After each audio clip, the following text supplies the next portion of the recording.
सबसे पहले मैं आप सभी को और दुनिया भर के लोगों को और विशेषकर क्रिश्चियन कम्युनिटी को आज की इस महत्वपूर्ण पर्व पर अनेक अनेक शुभकामनाएं दूंगा। Merry Christmas. ये मेरे लिए बहुत सुखद है कि स्पेशल और सेक्रेड अवसर पर आप सब मेरे निवास स्थान पर आए हैं।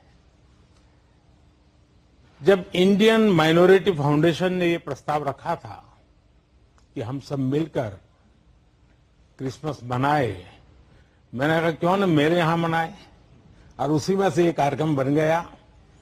तो मेरे लिए बहुत खुशी का अवसर है।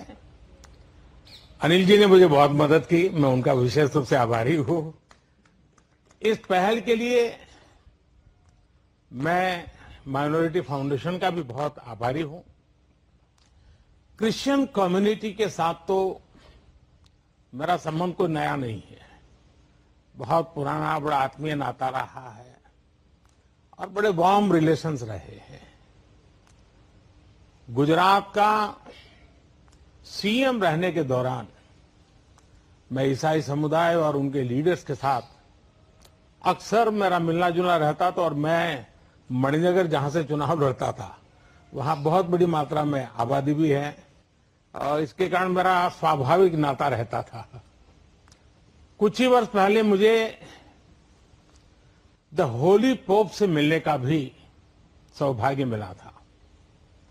वो वाकई मेरे लिए बहुत ही यादगार पल था।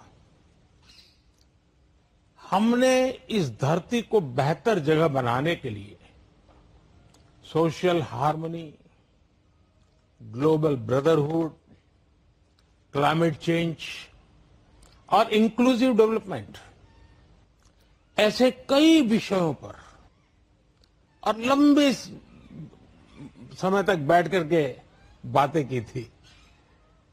फ्रेंड्स, क्रिसमस वो दिन है जब हम जीसस क्राइस्ट के जन्म को सेलिब्रेट करते हैं। ये उनकी लाइफ मैसेज और वैल्यूज को भी याद करने का अवसर है। जीसस ने करुणा और सेवा के मूल्यों को जिया है। उन्होंने एक ऐसा समाज बनाने के लिए काम किया जिसमें सबके लिए न्याय हो और जो समाज समावेशी हो, इंक्लूसिव हो। हमारे देश की विकास यात्रा में यही मूल्य एक गाइडिंग लाइट की तरह हमें रास्ता दिखा रहे हैं। साथियों, समाज जीवन की अलग अलग धाराओं में हम ऐसे कई समान मूल्य दिखते हैं जो हम सबको एकजुट करते हैं। उदाहरण के लिए, पवित्र बाइबल में कहा गया है कि ईश्वर ने हमें जो भी उपहार दिया है, जो भी सामर्थ्य दिया है, उसका उपयोग हम दूसरों की सेवा के लिए करें। और यही तो सेवा परमो धर्म है। द होली बाइबल में सत्य को बहुत महत्व दिया गया है और कहा गया है कि सत्य ही हमें मुक्ति का मार्ग दिखाएगा। और संयोग देखिए, सभी पवित्र उपनिषदों ने भी अल्टीमेट ट्रूथ को जानने पर फोकस किया है ताकि हम स्वयं को मुक्त कर सकें। हम अपने साझा मूल्यों और हमारी साझी विरासत पर फोकस करके एक साथ आगे बढ़ सकते हैं। 21वीं सदी के आधुनिक भारत के लिए ये सहयोग, ये सामंजस्य, सबका प्रयास की ये भावना भारत को नई ऊंचाई पर ले जाएगी। साथियों, द होली पोप ने अपने एक क्रिसमस एड्रेस में ईसा मसीह से प्रार्थना की थी कि जो लोग गरीबी खत्म करने में जुटे हैं उन्हें उनका आशीर्वाद मिले। वो मानते हैं कि गरीबी व्यक्ति की गरिमा को चोट पहुंचाती है। द होली पोप के इन शब्दों में उसी भावना की झलक है जो विकास के लिए हमारे मंत्र में है। हमारा मंत्र है सबका साथ, सबका विश्वास, सबका विकास, सबका प्रयास। सरकार के तौर पर हम ये सुनिश्चित कर रहे हैं कि विकास का फायदा हर किसी तक पहुंचे और कोई इससे अछूता न रहे। ईसाई समुदाय के कई लोगों तक, विशेषकर गरीबों और वंचितों तक भी आज देश में हो रहे विकास का लाभ पहुंच रहा है।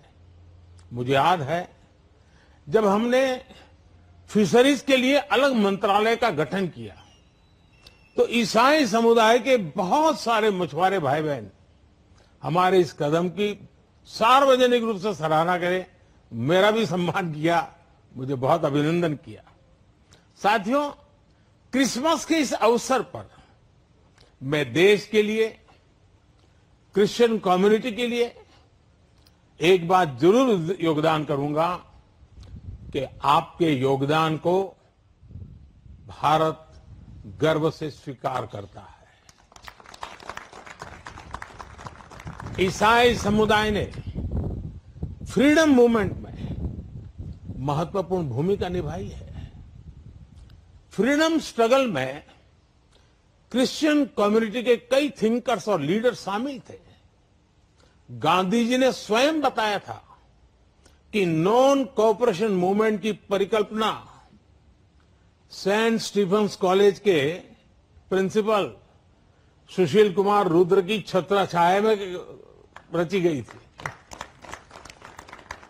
साथियों, ईसाई समुदाय ने समाज को दिशा देने में निरंतर महत्वपूर्ण भूमिका निभाई है।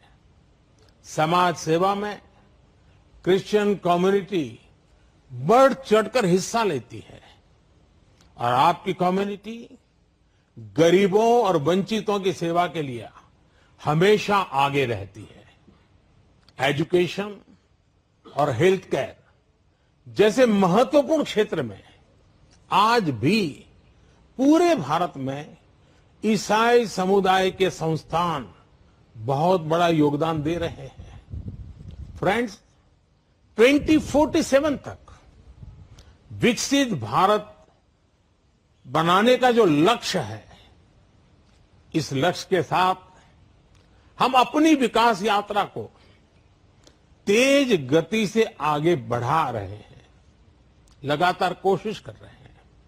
इस विकास यात्रा में हमारे सबसे महत्वपूर्ण साथी अगर कोई हैं तो वो हमारे युवा है।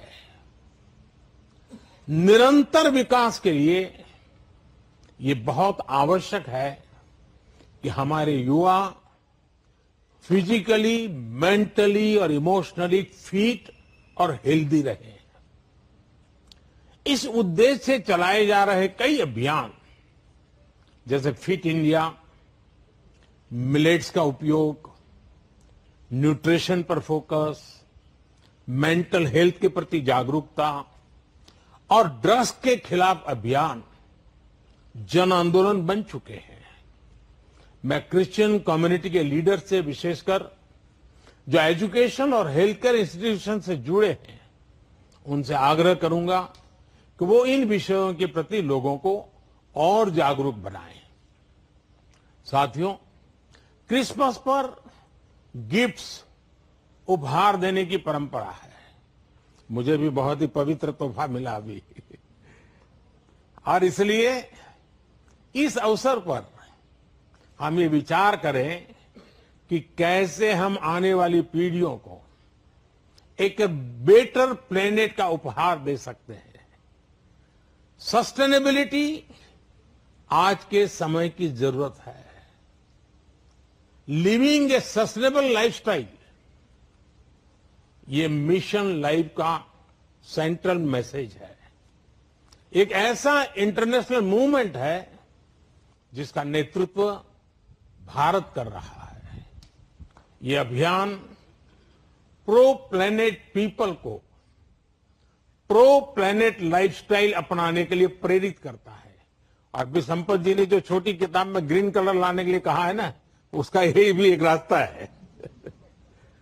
और उदाहरण के लिए रीयूजिंग और रिसाइकलिंग, बायोडिग्रेडेबल मटेरियल्स का इस्तेमाल, मिलेट्स श्री अन्न को अपनाना, मिनिमल कार्बन फुटप्रिंट वाले उत्पादों को खरीदना, ऐसी कई चीजों को हम अपनी डेली लाइफ का हिस्सा बना सकते हैं और बड़ा बदलाव ला सकते हैं। और मैं मानता हूं क्रिश्चियन कम्युनिटी जो इतनी सोशली कॉन्शियस होती है, वो इस मिशन में प्रमुख भूमिका निभा सकती है, नेतृत्व कर सकती है। साथियों, एक विषय वोकल फॉर लोकल का भी है। जब हम स्थानीय उत्पादों को बढ़ावा देते हैं, जो हम भारत में बनी वस्तुओं के एम्बेसडर बनते हैं, तो ये भी तरह से देश सेवा ही है। वोकल फॉर लोकल के मंत्र की सफलता से देश के लाखों लाख छोटे उद्यमियों को उनका रोजगार जुड़ा है, स्वरोजगार जुड़ा है। और इसलिए मैं क्रिश्चियन कम्युनिटी के लोकल के लिए और वोकल बनने के लिए आप सबका मार्गदर्शन को मिलता रहे, ये मैं जरूर आग्रह करूंगा।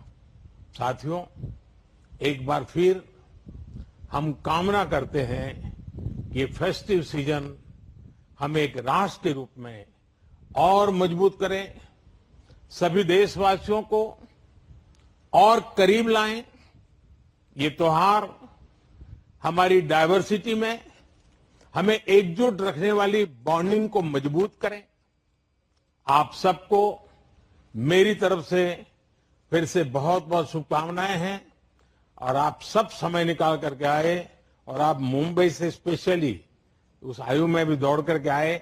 वैसे मुझे आप में से कईयों के निरंतर आशीर्वाद मिलते रहते हैं, मुलाकात, मार्गदर्शन मिलता रहता है, लेकिन आज सबको एक साथ मिलने का मौका मिला। मैं फिर एक बार आपका धन्यवाद करता हूं। मैं इन बच्चों का विशेष रूप से आभार व्यक्त करता हूं कि उन्होंने आज के हमारे इस पर्व को अपने स्वर से, अपनी भावनाओं से और मजबूत बनाया है। इन बच्चों को मेरा बहुत बहुत आशीर्वाद, धन्यवाद।